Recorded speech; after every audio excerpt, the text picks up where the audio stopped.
வெளிப்படுத்தின விசேஷம் 2வது அதிகாரம் 18வது வசனம்.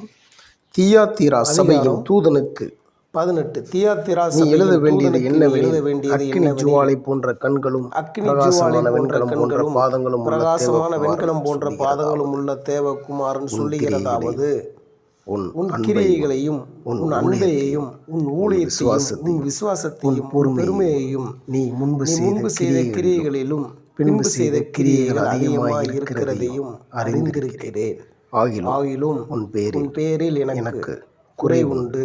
என்னவெனில், தன்னை தீர்க்கதரிசி என்று சொல்லுகிற இசபேல் என்னும் ஸ்திரீயானவள் என்னுடைய ஊழியக்காரர்கள் வேசித்தனம் பண்ணவும் விக்கிரகங்களுக்கு படைத்தவைகளை புசிக்கவும் அவர்களுக்கு போதித்து அவர்களை வஞ்சிக்கும்படி நீ அவளுக்கு இடம் கொடுக்கிறாய்.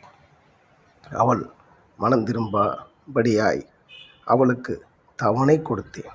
தன் வேசி மார்க்கத்தை விட்டு மனம் திரும்ப அவளுக்கு விருப்பமில்லை. இதோ நான் அவளை கட்டில் கிடையாக்கி அவளுடனே விபச்சாரம் செய்தவர்கள் தங்களுடைய கிரியைகளை விட்டு மனம் திரும்பாவிட்டால் அவர்களையும் மிகுந்த உபத்திரத்திலே தள்ளி அவளுடைய பிள்ளைகளையும் கொல்லுவேன். அப்பொழுது நானே உள்ளிந்திரியங்களையும் இருதயங்களையும் ஆராய்கிறவர் என்று எல்லா சபைகளும் அறிந்து கொள்ளும். அன்றியும் உங்களில் ஒவ்வொருவனுக்கும் உங்கள் கிரியைகளின்படியே பலனளிப்பேன். ஆமென்.